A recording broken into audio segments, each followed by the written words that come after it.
তো আপনাদের জন্য একটা সুখবর নিয়ে আসলাম। পাই নতুন একটা আপডেট দিছে, সেটা হচ্ছে বিটগেট ওয়ালেটে তারা লঞ্চ করবে। এই যে বিটগেট ওয়ালেটে তারা বলে দিছে যে তাদের বিটগেট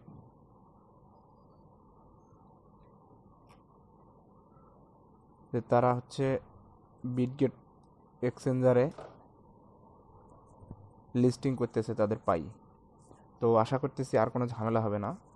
হয়তো কিছুক্ষণ বা আজকের মধ্যেই বাইন্যান্সও অ্যানাউন্স করে দিবে যে বাইন্যান্সেও এইটা লিস্টিং হয়ে যাবে। তাহলে আমাদের আর কোনো টেনশন থাকবে না। আমরা যারা যারা এত বছর ধরে মাইনিং করছি, এটা আর কোনো ঝামেলা থাকবে না। কোনো টেনশন ছাড়াই এখন বিটগেটে এটা দেখাচ্ছে 72.09 সেন্ট। তো যাই হোক, এটা যদি অনেক নিচেও নামে যায় কোনো সমস্যা নেই, 10-20-এও যদি থাকে তারপরও আলহামদুলিল্লাহ।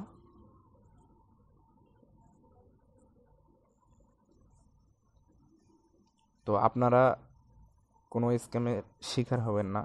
অবশ্যই মনে রাখবেন আপনাদের এত বছরের মাইনিং করা পাই যেন নষ্ট না হয়ে যায়।